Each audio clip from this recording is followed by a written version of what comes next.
Good morning friends, आज का session में आप लोग का स्वागत है।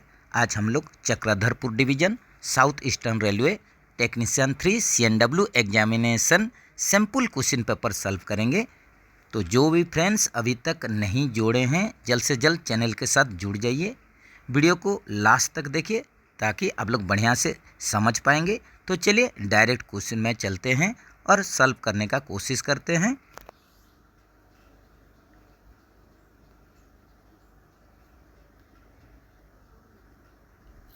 तो जैसा कि पहला क्वेश्चन में आप लोग देख रहे हैं, the K type composite brake block should be change if or not beyond. तो यहीं पर देखिए के टाइप कंपोजिट ब्रेक ब्लॉक को हम लोग चेंज कर देंगे अगर वो कितना तक घिस जाएगा, इसका थिकनेस कितना हो जाएगा, जबकि हम लोग इसको चेंज कर देंगे। तो इसका सही आंसर हो जाएगा 12 अगर ये एल टाइप ब्रेक ब्लॉक के लिए पूछा होता है, एल टाइप के लिए, तो इसमें इसका सही आंसर हो जाता 10 अगर ब्रेक ब्लॉक का थिकनेस 10 तक घिस जाए तो उसको हम लोग को चेंज कर देना पड़ेगा। तो इससे पहले हम लोग जान लेते हैं कि के टाइप का ब्रेक ब्लॉक कहाँ यूज होता है और एल टाइप का ब्रेक ब्लॉक कहाँ यूज होता है। तो यहीं पर जो के टाइप ब्रेक ब्लॉक होता है ये यूज होता है BMBC boggy mounted brake cylinder system ICF coach में, और BMBS वागन में बॉगी माउंटेड ब्रेक सिस्टम ये वागन में यूज होता है। और एल टाइप का जो ब्रेक ब्लॉक यूज होता है ये under frame mounted brake system, under frame mounted brake cylinder system में एल टाइप का ब्रेक ब्लॉक यूज होता है। The function of non return valve used in air brake system is. तो यहीं पर देखिए जो NRV होता है, नॉन रिटर्न वाल्व होता है, इसका फंक्शन, इसका कार्य क्या है। तो ये हो जाएगा आप लोग का to prevent flow of air from air to FP।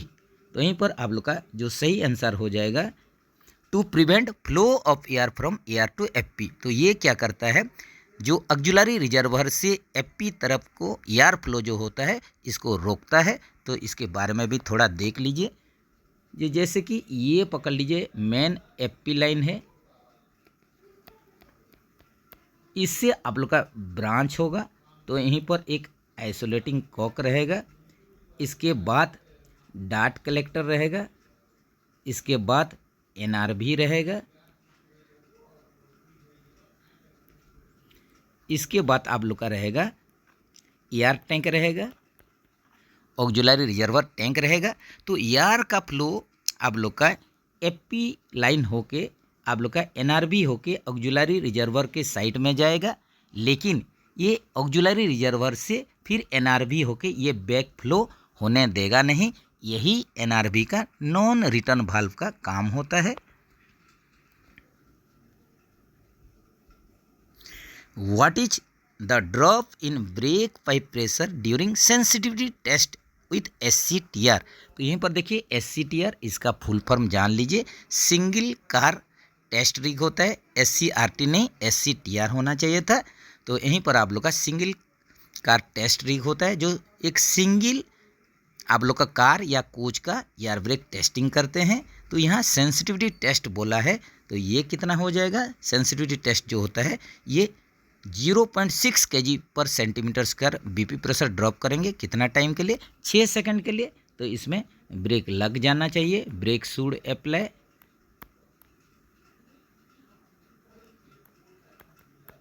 यही होता है सेंसिटिविटी टेस्ट। तो ये जो आप लोग का SCTR हम लोग कब करते हैं ये भी जानना बहुत ज़रूरी है। पकड़ लीजिए कोई कोच सीख हुआ है तो इसको हम लोग फिट किए हैं, उसके बाद होगा। इसके साथ साथ ये आप लोग का IOH में होगा, इंटरमीडिएट ओवरऑलिंग जो करेंगे इस टाइम भी होगा, और POH के दौरान होगा, पीरियोडिकल ओवरऑलिंग के दौरान भी। ये जैसे भी SCTR सिंगल एक कार या कोच का हम लोग एयर ब्रेक टेस्टिंग करेंगे। Cut off angle cock can be fitted to, cut off angle cock ये देखिए बीपी लाइन में भी फिट होगा, एफपी लाइन में भी फिट होगा, तो दोनों बीपी और एफपी पाइप हो जाएगा। During brake release air from brake cylinder goes to, तो जैसे कि एप्लीकेशन की एप्लीकेशन के बाद ब्रेक रिलीज करना बहुत ज़रूरी है, ब्रेक रिलीज करेंगे तब जाके आगे गाड़ी बढ़ेगा। तो यही कंडीशन में जब ब्रेक रिलीज करेंगे तो ब्रेक सिलेंडर का जो एयर प्रेशर है ये कहाँ जाएगा, ये आप लोग का डीवी पोर्ट के माध्यम से एटमॉस्फेयर में ये निकल जाएगा, वातावरण में निकल जाएगा। When DV is in working condition the position of DV handle, तो जब DV आप लोग का वर्किंग कंडीशन में है तो इसका DV का हैंडल कैसा रहेगा, ये वर्टिकल डायरेक्शन में रहेगा। तो ये देख लीजिए दो कंडीशन, ये आप लोग का DV हो गया, ये हो गया DV का हैंडल हो गया।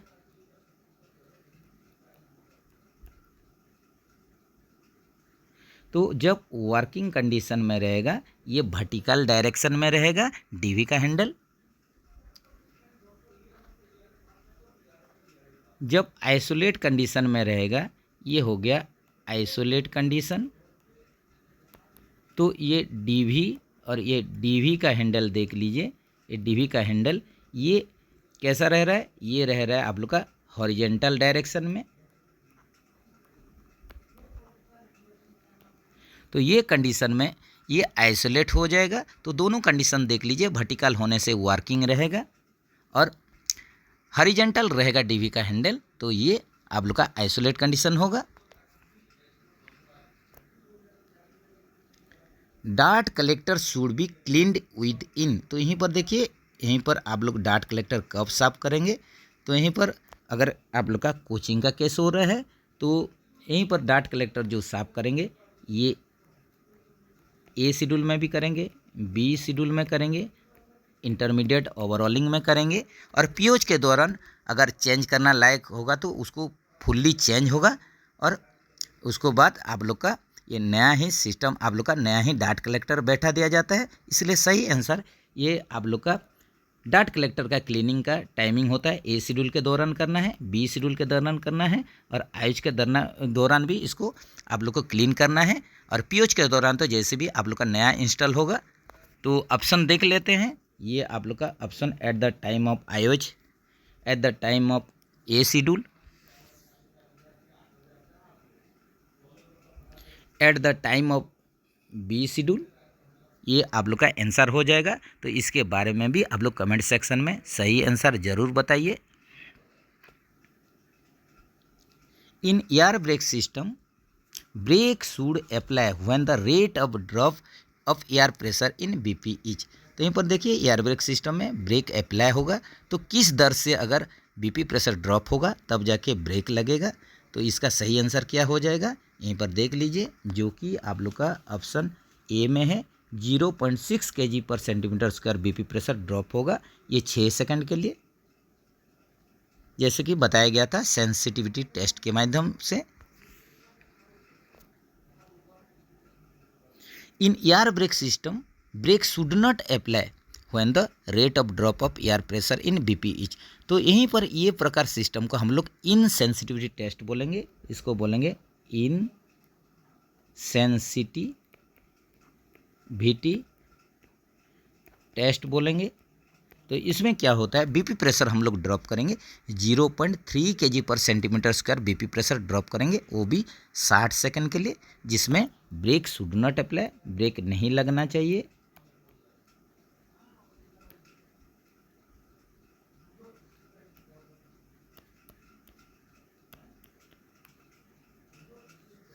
तो सही आंसर हो जाएगा ऑप्शन A के साथ। चलिए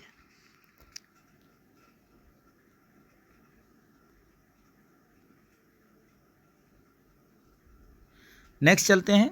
the average coefficient of friction of composite brake block is, तो यहीं पर देखिए एवरेज कोएफिशिएंट ऑफ फ्रिक्शन पूछा है, वो भी कंपोजिट ब्रेक ब्लॉक के लिए, जो कि 0.25 होता है। इसका कोई यूनिट रहता नहीं, याद रखिए।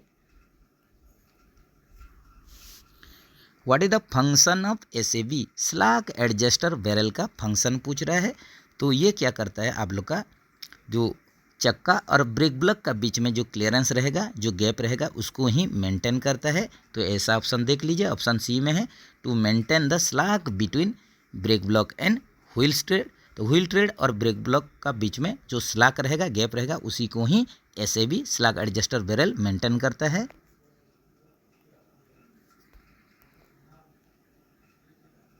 The full name of PEASD, यहीं पर देखिए PEASD का फुल फॉर्म पूछा है, जो कि simple passenger emergency alarm signal device हो जाएगा। तो ऐसा ऑप्शन देख लीजिए, passenger emergency alarm signal device option B में है।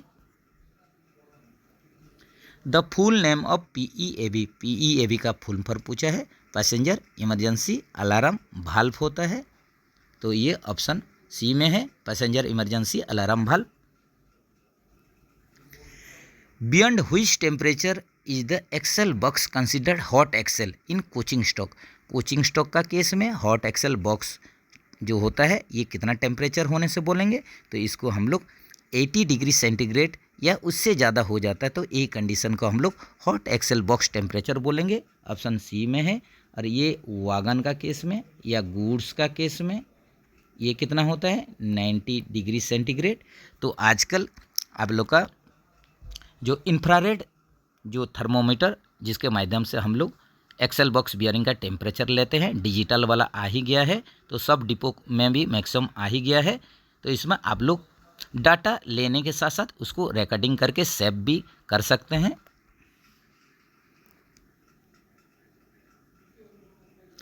Beyond which temperature is the axle box considered hot box coaching stock.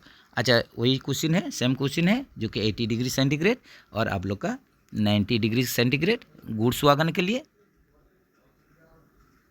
Next चलते हैं, the draw and buffing force transmission in coaching stock is through. यहीं पर देखिए coaching का case में draw force और बॉपिंग फोर्स ये किसके माध्यम से ट्रांसमिशन होता है, तो ये सेंटर पिवट के माध्यम से ट्रांसमिट होता है। नेक्स्ट चलते हैं, air spring working pressure in hybrid coach is days kg पर सेंटीमीटर स्क्वायर। यहाँ पर देखिए हाइब्रिड कोच दिया है, तो यहीं पर आप लोग का जो हाइब्रिड कोच में क्या होगा, जो बॉडी रहेगा, ऊपर वाला हिस्सा रहेगा बॉडी, कोच बॉडी, ये रहेगा आप लोग का LHB बॉडी रहेगा, लेकिन बोगी जो रहेगा ये मॉडिफाइड ICF बोगी रहेगा। इसका मतलब सेकेंडरी सस्पेंशन में यहीं पर एयर बेलो एयर स्प्रिंग यूज होगा। तो इसमें हम लोग देख लेंगे air spring working pressure in hybrid coach. तो एयर स्प्रिंग जो काम करेगा, कितना प्रेशर में हाइब्रिड कोच में काम करेगा, ये हो जाएगा 6 kg पर सेंटीमीटर स्क्वायर, ऑप्शन डी के साथ चलिए। How many year damper fitted in LHB coach. एक LHB कोच में टोटल ईयर डैम्पर का संख्या ये हो जाएगा 4 के संख्या में, पर बोगी में दोनों बाजू में 2-2 करके, ये टोटल पर बोगी में 2 और पर कोच में 4 के संख्या में रहता है। What is the code of auxiliary relief medical equipment. तो देखिए यहीं पर auxiliary relief medical equipment van के बारे में बोला गया है, जो कि आप लोग का ये हो जाएगा यहीं पर ऑप्शन में देखिए, ऑप्शन सी में है ERME auxiliary relief medical equipment. इसके साथ साथ ERT ये हो जाएगा एक्सीडेंट रिलीफ ट्रेन।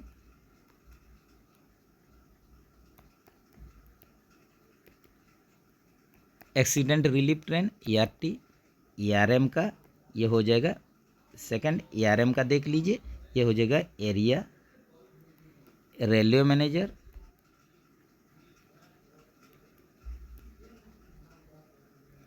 ये अगर ARM भी होता, ARMY हो गया है, ARM भी होता तो ये हो जाता आप लोग का accident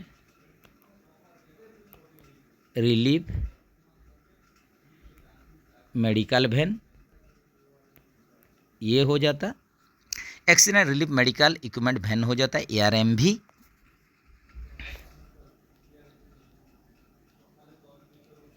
what is the effect of brake binding. Brake binding का इफेक्ट क्या है, प्रभाव क्या है, तो यहीं पर देखते हैं ऑप्शन में wheel damage and several times coach cuts leading to the loss of income. तो यहीं पर देखिए, अगर ब्रेक बैंडिंग हो जाने से आप लोग का व्हील डैमेज तो होगा ही होगा, इसके चलते आप लोग का गाड़ी डिटैच होके ये आप लोग का रेवेन्यू को भी लॉस करेगा रेलवे का, leading to loss of income, income भी लॉस होगा, कोच डिटैच होगा, वागन डिटैच होगा, इसमें आप लोग का लॉस ही होगा, रेवेन्यू लॉस होगा रेलवे का।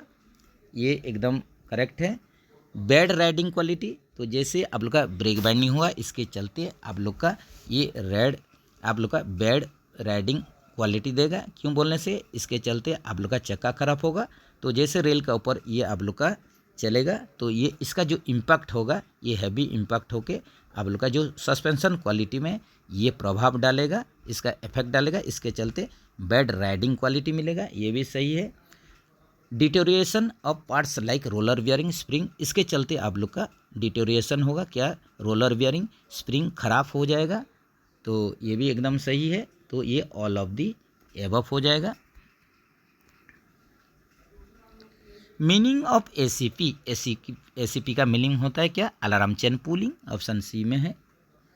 इंटरवल पर pest control in AC coach में जो पेस्ट कंट्रोल करेंगे, जैसे कि आप लोग का ककरोच वगैरह रहेगा उसको मारने के लिए एसी कोच में आप लोग का कीड़ा मकोड़ा मारने के लिए पेस्ट कंट्रोल होता है। तो एसी कोच में जो पेस्ट कंट्रोल का अवधि, इसका आप लोग का पीरियोडिसिटी इंटरवल क्या होगा, ये हो जाएगा 15 days. What type of brake block are used in bogie mounted brake system. तो यहीं पर देखिए, जैसे ऊपर में ही बताया गया है, आपका BMBS में किस टाइप का ब्रेक ब्लॉक यूज होता है, ये के टाइप का होता है। और अंडर फ्रेम माउंटेड जो वागन रहेगा, इसमें आप लोग का under frame mounted brake cylinder type का वागन जो रहेगा, जैसे कि बॉक्सन वागन हो गया नॉर्मल, तो ये कंडीशन में इसमें L टाइप का ब्रेक ब्लॉक यूज होता है। Buffer height range of coach from rail level is dash mm. यहीं पर देखिए बफर हाइट या CBC हाइट का रेंज पूछ रहा है कोच के लिए, तो इसका लेवल आप लोग का जो रेल लेवल से कितना इसका बफर हाइट, इसका रेंज क्या होना चाहिए, 1030 से 1105 mm होना चाहिए। ऑप्शन सी के साथ चलिए, तो इसके बारे में भी थोड़ा डाटा देख लीजिए। तो जैसे कि आप लोग का मिनिमम आप लोग का लोडेड कंडीशन में ये 1030 हो गया। आप लोग का जो लोडेड कंडीशन में ये रहेगा आप लोग का मिनिमम। इसके बाद मैक्सिमम एम्प्टी कंडीशन के लिए ये कितना हो जाएगा, 1105 mm। एम्प्टी कंडीशन में आप लोग का मैक्सिमम रहेगा, जो कि एम्प्टी कंडीशन में 1105 mm। इसके बाद हम लोग देखेंगे मिनिमम आप लोग का बफर हाइट जो रहेगा मिनिमम, ये आप लोग का एम्प्टी कंडीशन में ये 1090 mm होना चाहिए। मिनिमम देखेंगे आप लोग का प्रोडक्शन यूनिट से टर्नआउट कोच होगा, PUTO कोच, प्रोडक्शन यूनिट से जो कोच निकला है इसके लिए मिनिमम कितना होना है, 1095 mm। मिनिमम देखेंगे वर्कशॉप से जो कोच टर्नआउट हुआ है, वर्कशॉप से जो कोच आया हुआ है, इसमें मिनिमम बफर हाइट कितना होना चाहिए, 1090 mm। तो ये एक्स्ट्रा डाटा जरूर आप लोग याद रखिए। Testing of alarm chain PEASD is done at days kg। तो जैसे कि ACP का टेस्ट करते हैं, अलार्म चेन पुलिंग का टेस्ट करेंगे, तो इसके लिए 7 से 10 kg वेट में चेक करते हैं। तो यहीं पर आप लोग का 10 kg ये सही आंसर हो जाएगा। इसको चेक करते हैं 7 to 10 kg वेट डाल के ACP का टेस्ट किया जाता है अलार्म चेन पुलिंग का। Difference between condemning limit of flat tyre in wagon and coaches dash mm. यहीं पर देखिए आप लोग का डिफरेंस पूछा है किस किस का बीच में, ये आप लोग का वागन का फ्लैट टायर का लिमिट और कोचिंग का फ्लैट टायर का लिमिट। तो ये आप लोग का जो फ्लैट टायर है पहले देख लेते हैं। वागन का केस में ये 60 mm, ये वागन के लिए। फ्लैट टायर का जो लिमिट रहेगा ये आप लोग का 50 mm होगा, किसके लिए, कोचिंग स्टॉक के लिए। तो यहीं पर डिफरेंस कितना हो जाएगा, 10 mm। तो यही क्वेश्चन आप लोग को पूछा है कि फ्लैट टायर का लिमिट जो आप लोग का वैगन और कोचिंग स्टॉक का डिफरेंस लिमिट जो होगा ये 10 mm हो जाएगा। Following are the facts about riding index. Riding index के बारे में कुछ फैक्ट दिया गया है, जैसे कि राइडिंग इंडेक्स क्या होता है, ये आप लोग जो कोच में जो आप लोग का ट्रेन में आप लोग सफ़र करते हैं, जर्निंग करते हैं, इसके द्वारा जो कंफर्टनेस मिलता है इसी को ही राइडिंग इंडेक्स में मापा जाता है। तो यहीं पर देखिए riding index of LHB coach is more than ISF coach पूछा है कि एलएचबी कोच का जो राइडिंग इंडेक्स होगा आईएसएफ कोच से ज़्यादा होगा। ये आप लोग का ये गलत स्टेटमेंट हो जाएगा। क्यों बोलने से, यहाँ पर देखिए आप लोग का आईएसएफ के लिए जो राइडिंग इंडेक्स है ये 3.5 है और एलएचबी के लिए राइडिंग इंडेक्स ये मैक्सिमम 2.5 से 2.75 है। तो यहीं पर देख लीजिए एलएचबी का आईएसएफ से कम है, तो यहीं पर आप लोग का riding index of LHB coach जो मोर लिखा है आईएसएफ कोच से ये लेस है। The unit of riding index is mm, ये भी गलत है। राइडिंग इंडेक्स का पहले बात है कि इसका आप लोग का कुछ भी यूनिट रहता नहीं है। The lesser the riding index lesser the comfort, ये भी आप लोग का गलत है कि आप लोग का राइडिंग इंडेक्स अगर लेस रहता है, कम रहता है, तो ये कंडीशन में आप लोग का कंफर्टनेस भी घट जाएगा, ये गलत है। राइडिंग इंडेक्स जितना कम रहेगा उतना कंफर्टनेस ज़्यादा होगा। तो यहीं पर देखिए तीनों स्टेटमेंट आप लोग का पूरा ही गलत है, तो ऑल आर फेल्स हो जाएगा। ऑप्शन डी के साथ चलिए।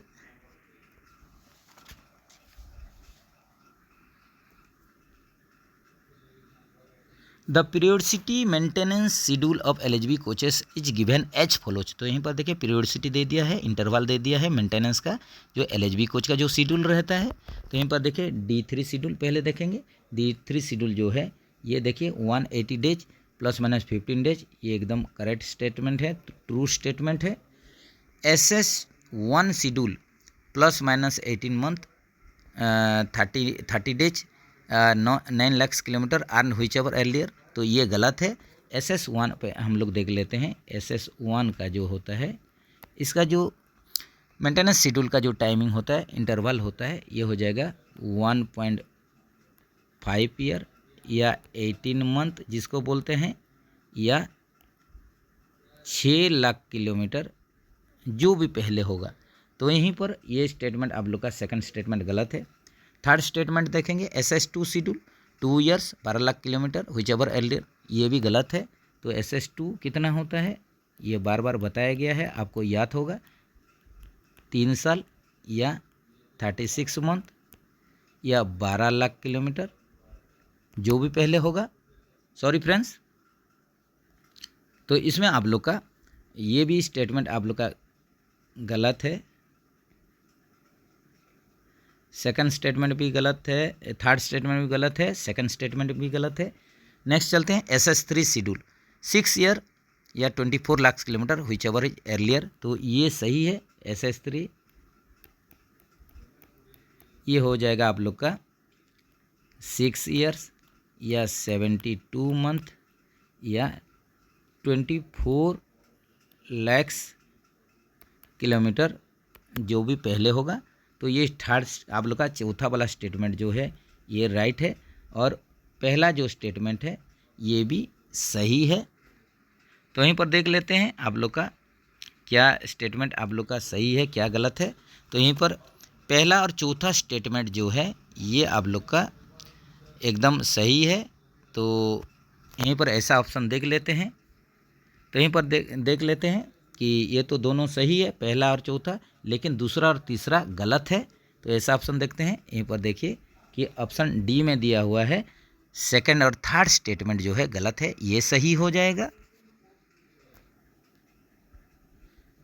Cylinder piston stroke of LHB coach is dash mm। यहीं पर देखिए एलएचबी कोच के लिए जो सिलेंडर पिस्टन सिलेंडर रहेगा, सिलेंडर पिस्टन रहेगा, इसका आप लोग का पिस्टन स्ट्रोक पूछा है सिलेंडर का एलएचबी कोच के लिए, जो कि ये मिनिमम 8 से 10 mm होता है। ऑप्शन सी के साथ चलिए।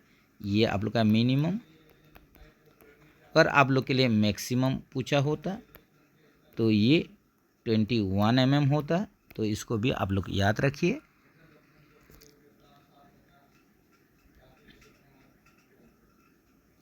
Capacity of auxiliary reservoir in LHB coach is dash litre. तो यहीं पर देख लीजिए कैपेसिटी पूछा है, एयर का कैपेसिटी आईएसएफ हो एलएचबी हो, इस सब में आप लोग का 200 लीटर रहता ही है। तो इसके साथ साथ अगर सेपरेट आप लोग को क्वेश्चन आएगा तो इसके लिए आप लोग अलग ले सकते हैं। जैसे कि पकड़ लीजिए एलएचबी टाइप का ट्रेन में आप लोग का टॉयलेट पर्पज के लिए जो एयर यूज होगा इसका कैपेसिटी 75 लीटर। ब्रेकिंग के लिए जो यूज होगा ब्रेकिंग पर्पज के लिए ऑक्जुलर रिजर्वर का कैपेसिटी 125 लीटर। एयर स्प्रिंग के लिए जो यूज होगा ऑक्जुलर रिजर्वर इसका कैपेसिटी 150 लीटर। इसके साथ साथ सीआर का देख लीजिए, सीआर का कैपेसिटी 6 लीटर। इसके साथ साथ आप लोग का पार्किंग ब्रेक या हैंड ब्रेक के लिए ये भी 6 लीटर।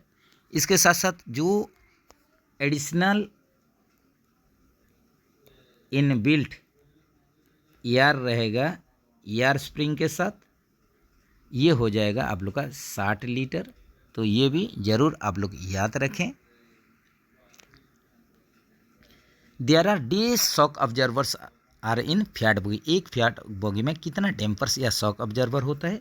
ये 9 के संख्या में।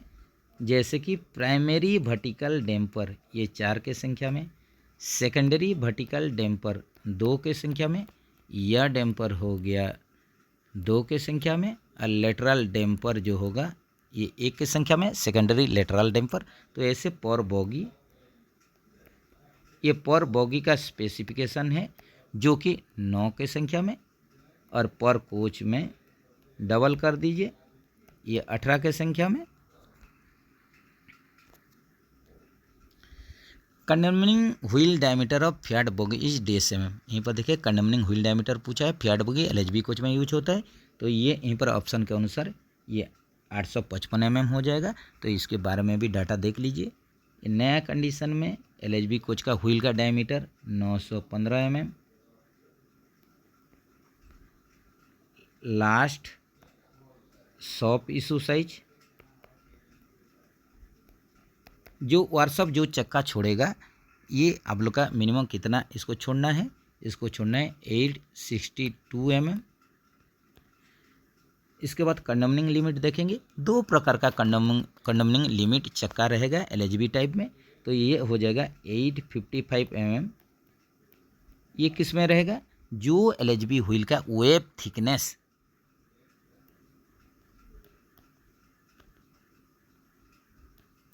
14 + 3 mm होगा, उसी का ही चक्का का कंडमनिंग डायमीटर 855 mm होगा। और एक कंडमनिंग चक्का रहेगा 845 mm। तो जिसका कि आप लोग का जो चक्का का वेब थिकनेस 17 + 3 mm होगा, उसी का ही कंडमनिंग व्हील डायमीटर 845 mm होगा। तो ये भी ज़रूर याद रखें। Periodicity of pest control of AC coach, sleeper coach, GS coach are dash respectively. तो यहीं पर देखिए एसी कोच के लिए, स्लीपर कोच के लिए और जीएस कोच के लिए पेस्ट कंट्रोल का आवधिकता पीरियोडिसिटी इंटरवल पूछा है। तो ये कितना कितना हो जाएगा? ये हो जाएगा एसी कोच के लिए 15 दिन, स्लीपर कोच के लिए 1 महीना और जीएस कोच के लिए 2 महीना। तो ऐसा ऑप्शन देख लीजिए। ऐसा ऑप्शन कहाँ पर है? ऑप्शन डी में है।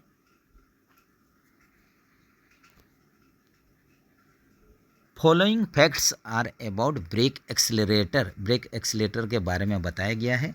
तो क्या क्या फैक्ट्स है देख लेते हैं। तो यहीं पर देखिए जो used in every break application ये गलत है। हर एक ब्रेक एप्लीकेशन में आप लोग का ब्रेक एक्सीलरेटर ये काम करता है, ये पूछ रहा है। ये used in only emergency brake application. तो इमरजेंसी ब्रेक एप्लीकेशन करेंगे तब काम करेगा, ये सही है ब्रेक एक्सीलरेटर। ये कनेक्टेड टू बीपी लाइन ये भी सही बात है। कनेक्टेड टू एफपी पाइप ये गलत है। तो यहीं पर देख लीजिए आप लोग का पहला आप लोग का ऑप्शन गलत है और चौथा ऑप्शन गलत है। ये दूसरा और तीसरा जो ऑप्शन है करेक्ट है। तो यहीं पर आप लोग का ऑप्शन सी में देखिए ऐसा स्टेट आप लोग का ऑप्शन है, ऐसा आंसर है। Option 2 and 3 are true.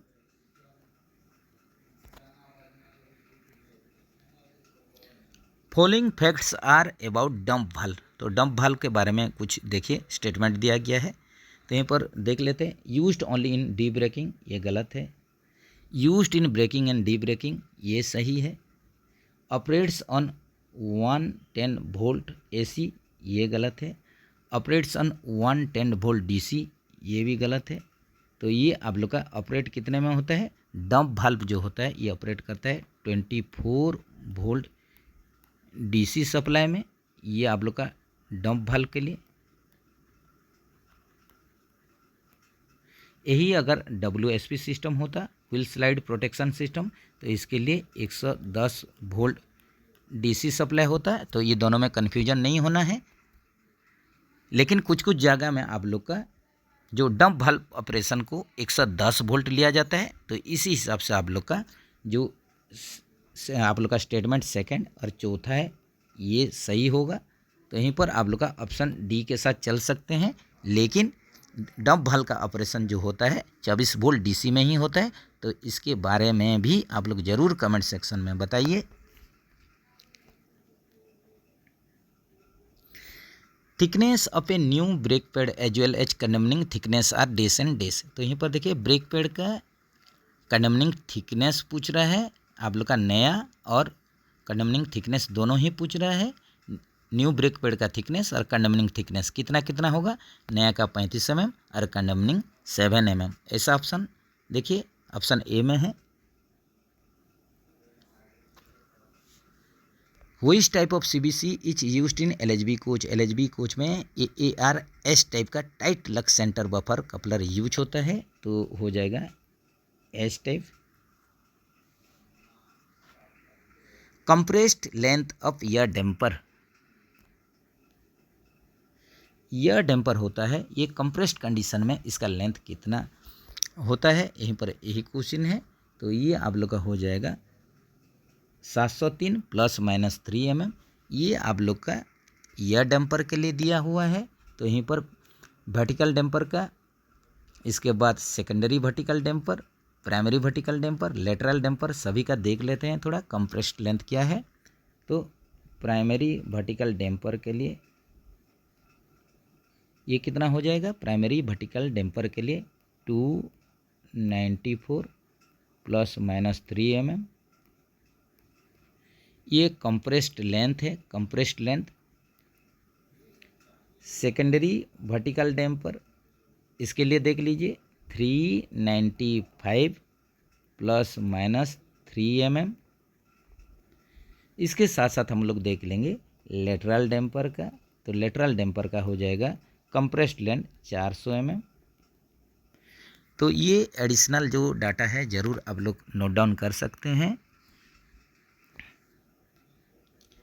The function of anti roll bar is, anti roll bar का फंक्शन पूछ रहा है। सिंपल ये हो जाएगा, ये रोलिंग एक्शन, कोच का रोलिंग एक्शन को ये रोकता है, प्रिवेंट करता है। Prevent rolling action of the coach. FIVA gets activated when pressure of any two bellows in same bogie is falls below. तो यहीं पर देखिए आप लोग का फीवा जो है ये एक्टिवेट हो जाएगा अगर आप लोग का जो एक बोगी का 2 एयर बिलो का बीच में कोई भी एक एयर बिलो का प्रेशर अगर 1 kg/cm² से ये आप लोग का गिर जाता है, ये 1 kg/cm² या इससे ज़्यादा गिर जाता है, ये कंडीशन में ये क्या होगा, फीवा फेलियर इंडिकेशन कम जो ब्रेक एप्लीकेशन फीवा डिवाइस ये एक्टिवेट हो जाएगा और पूरा रैक में ब्रेक लग जाएगा।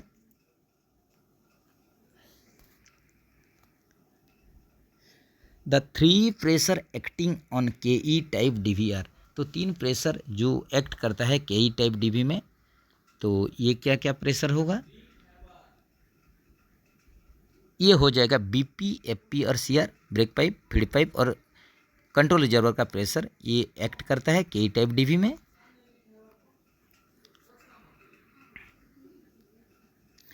Break release time and brake application time of DVR dash and dash respectively.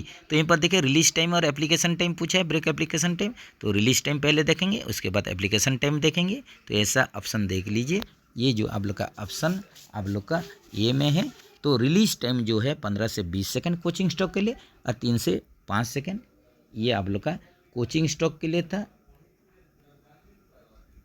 Coaching stock good stock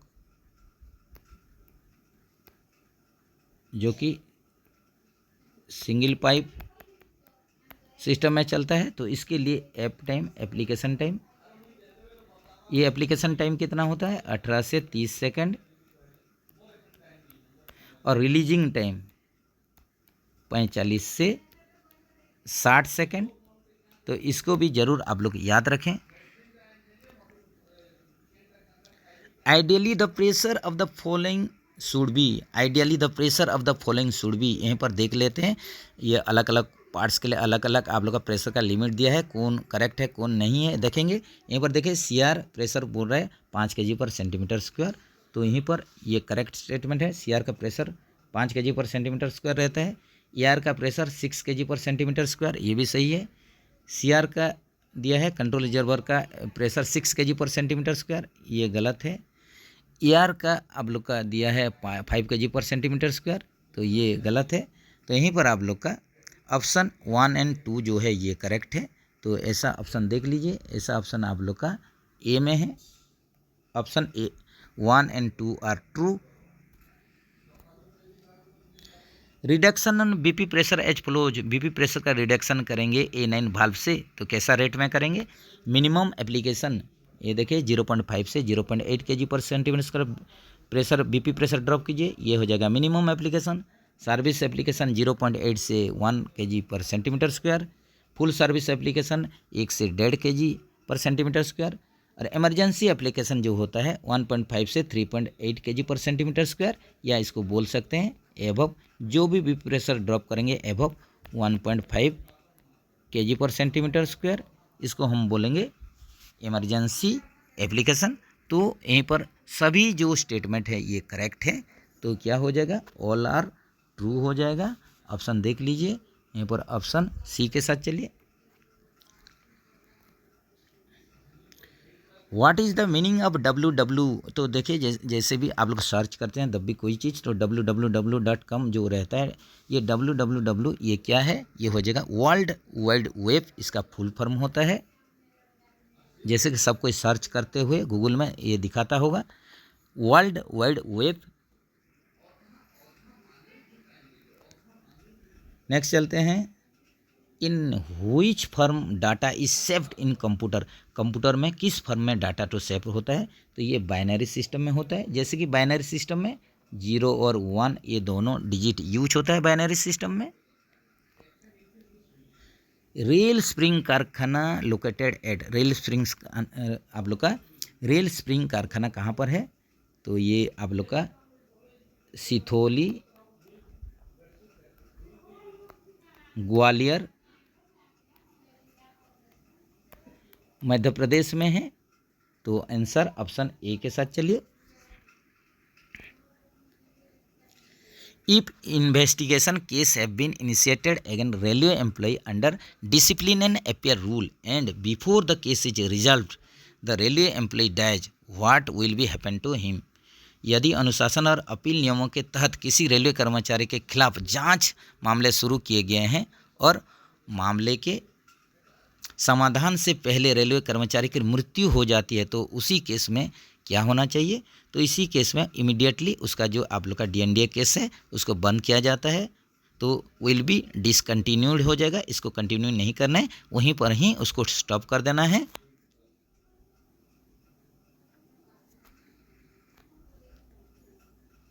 what standard form is required to be used for issuing an order of deem suspension, deem suspension के लिए SF2 form standard form जारी किया जाता है। कोई भी railway कर्मचारी अगर पुलिस कस्टडी में 48 घंटा से ऊपर रह जाता है, ये कंडीशन में इसको डीम सस्पेंशन SF2 जारी कर दिया जाता है। SF1 ये ओनली सस्पेंशन है, निलंबन है। SF3 क्या है, ये है आप लोग का non engagement certificate for subsistence allowance, non engagement certificate for subsistence allowance.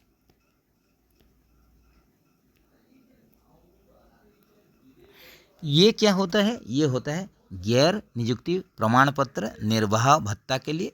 तो इसी के लिए ही SF3 जारी किया जाता है।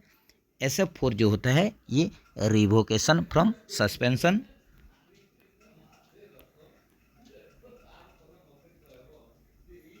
रिवोकेशन फ्रॉम सस्पेंशन होता है ये, मतलब निलंबन से बहाली। Where is the training of Indian railway mechanical engineering service held. तो यहीं पर देखिए इंडियन रेलवे मैकेनिकल इंजीनियर के लिए आप लोग का ट्रेनिंग कहाँ पर होता है? ये होता है इरमी जमालपुर में होता है। ऑप्शन यहीं पर सी के साथ चलिए, जमालपुर, यहीं पर ही इरमी है, IRIMEE, यहीं पर ही आप लोग का इंडियन रेलवे मैकेनिकल इंजीनियर का यहीं पर ट्रेनिंग होता है। Indian railway institute of mechanical and electrical engineering. Maximum days of leave on average पे दैट कैन बी एक्यूमुलेटेड। तो टोटल आप लोग सर्विस लाइफ में आप लोग कितना जो LAP जमा कर सकते हैं, एक्यूमुलेट कर सकते हैं, ये 300 दिन का। और इसी हिसाब से LHAP के लिए अगर क्वेश्चन आया होगा और आता है तो यहीं पर नो लिमिट, इसके लिए कोई भी लिमिट नहीं है, आप लोग कितना भी इसको एक्यूमुलेट या जमा कर सकते हैं।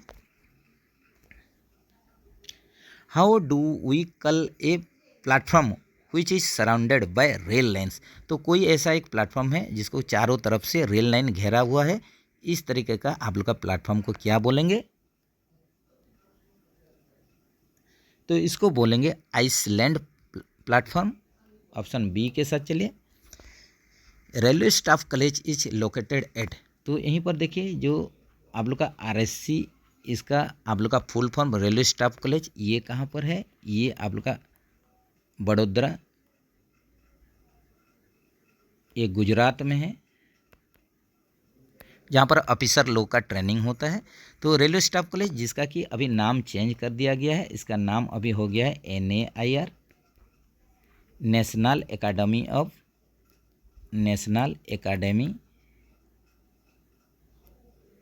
Of Indian railway.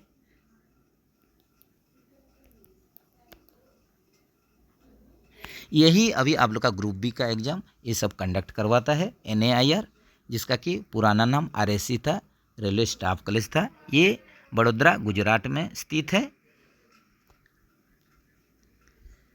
Which of the following lies between 0 and -1। यहीं पर देखिए 4 ऑप्शन दिया गया है जो कि 0 और -1 के बीच में रहता है। तो इसको लाइन सिस्टम में देखिए, पॉइंट लाइन सिस्टम में देख लेते हैं। तो पकड़ लीजिए, ये आप लोग का 0 है और ये -1 है। तो ये आप लोग का -1/3। सेकेंड लाइन जो होगा इसका बीच में -2/3, और माइनस जो 1 है ये -3/3 है। तो यहीं पर देखिए ये 0 और -1 के बीच में आप लोग का -2/3 है। तो यहीं पर ऑप्शन में देख लीजिए, ये -2/3 जो है ये 0 और -1 के बीच में है। The value of x² - 5 at x = 1 is. तो यहीं पर देखिए वैल्यू निकालेंगे x² - 5 का, जहाँ पर x का वैल्यू अगर 1 होगा तो ये 1 अगर होगा तो 1² - 5, तो एक का स्क्वायर एक ही होगा -5, इसको सॉल्व कर देंगे तो -4 हो जाएगा। तो ऐसा ऑप्शन देख लीजिए, ऑप्शन सी में है।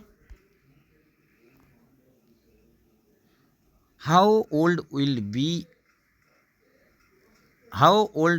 Will I be after 10 years if my age before 10 years was x years. यदि 10 वर्ष पहले मेरी आयु x वर्ष थी तो 10 साल बाद मेरी आयु कितनी होगी? तो यहीं पर देखिए आप लोग का बिफोर 10 ईयर्स जो एज था, ये आयु कितना था? 10 साल पहले x था, तो वर्तमान में नाउ ये कितना हो जाएगा? ये आप लोग का 10 + x हो गया। तो इसके बाद आप लोग का या ये x + 10 ईयर्स, अगर आफ्टर 10 ईयर्स 10 साल के बाद ये कितना होगा? फिर 10 ऐड कर दीजिए, x plus 10 plus 10 equal to ये हो जाएगा x प्लस 20 ईयर्स हो जाएगा। तो ऐसा ऑप्शन देख लीजिए कहाँ पर है, ये ऑप्शन ए में है। तो चलिए फ्रेंड्स यहीं पर फर्स्ट पार्ट को रखते हैं, जो कि Chakradharpur division South Eastern Railway का technician 3 CNW departmental simple question paper हम लोग सॉल्व कर रहे हैं, क्योंकि अभी चक्रधरपुर डिवीजन में LDC कोटा का आप लोग का असिस्टेंट से टेक्नीशियन 3 का एग्ज़ाम होने वाला है। तो ये आप लोग के लिए बेहतरीन प्रैक्टिस होगा, प्रिपरेशन होगा। तो जैसे हर एक बार बोलते हैं, बढ़िया से प्रैक्टिस कीजिए, प्रिपरेशन कीजिए, तब जाके आप लोग को सफलता मिलेगा। तो ये वीडियो को देखने के लिए आप लोग को बहुत बहुत धन्यवाद। इससे अगर कुछ भी आप लोग को बेनिफिट्स मिल रहा है तो ज़रूर कमेंट सेक्शन में आप लोग बताइए। इसका सेकंड पार्ट लेके बहुत ही जल्द आप लोग के सामने हाजिर होंगे। तब तक के लिए बढ़िया से प्रैक्टिस कीजिए, प्रिपरेशन कीजिए, बढ़िया रहिए। जय हिंद दोस्तों।